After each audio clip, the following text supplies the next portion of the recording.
أعوذ بالله من الشيطان الرجيم. بسم الله الرحمن الرحيم.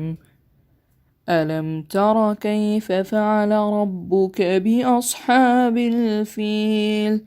ألم يجعل كيدهم في تضليل وأرسل عليهم طيرا أبابيل ترميهم بحجارة من سجيل فجعلهم كعصف مأكول.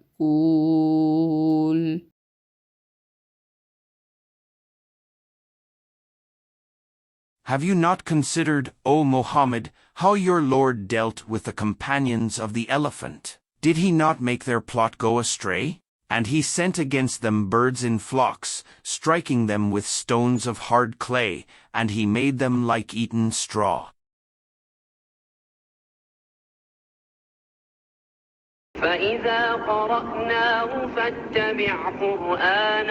And when we have recited it to you, O Muhammad, through Gabriel, then follow the Quran's recital.